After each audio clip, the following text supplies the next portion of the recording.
I really enjoyed the stones at Easdale. Can I say that? Um,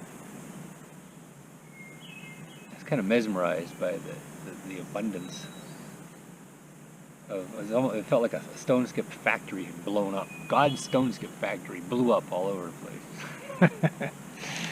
Ah! But you know, all the people were so good. I'm in debt. Uh, I'll be back. I gotta be back at some point.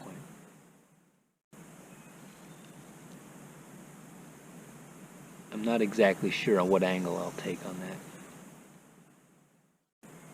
Because I do have an opinion about Easdale. I mean, just as there are people here who really don't like Michigan because you can't show your maximum skipping potential, the same argument is exactly true for Easdale, right? I mean, people say to me, well, you can't count the number of bounces, right, in an American tournament. Well, can you truly count distance at Easdale?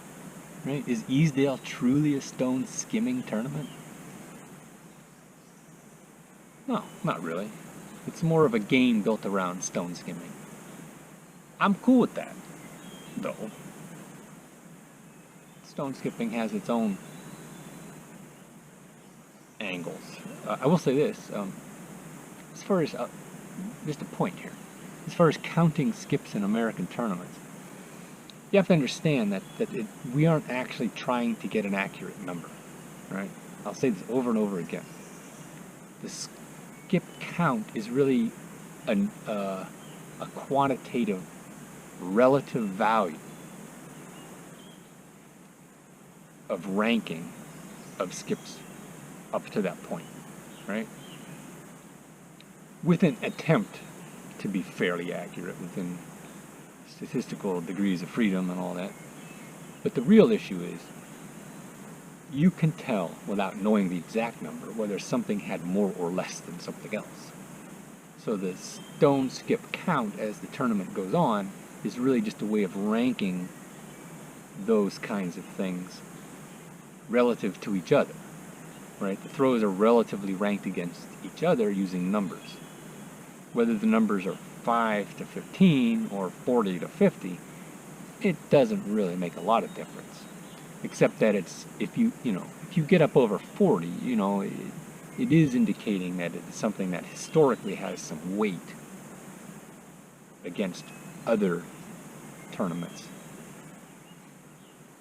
And so it's just a question of if it was a tie, they both looked about equally good, or one was given one count more because it was just a smidge better, or maybe it was clearly better than the best on the day, so we'll give it like 3 more, right? It's like the composition, or they used to call the artistic component of an ice skating score, right? There's a certain subjectivity in it, but that it really is just a numerical expression of what you might just call mizukiri, right? It's the same kind of thing. They're just not putting numbers on it. They're just saying yay or nay. But when you're not having just showdowns against A versus B, you need some way to sort everybody, and so hang a number on it. Anyway, so that's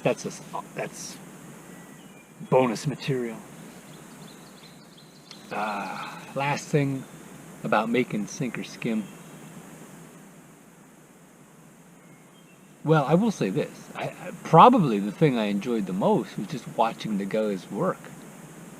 Will and Austin were like just fun to watch, controlling their drones and setting the shots. I like being behind the scenes of things, as much as I like, maybe even more than I like actually being in front of the camera. But because I like the suspense of seeing the final product, and when it's good, it's always such a relief on one hand and just a joy on the other. one more thing to put out in the ether. And, you know, we're building this generation, right? These last 10 years, 20 years,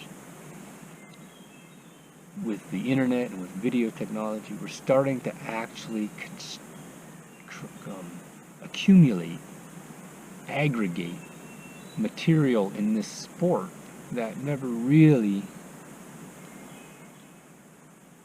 has been done before.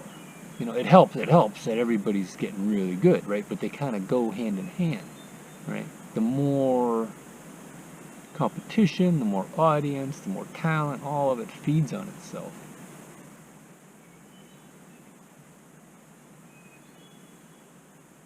And I think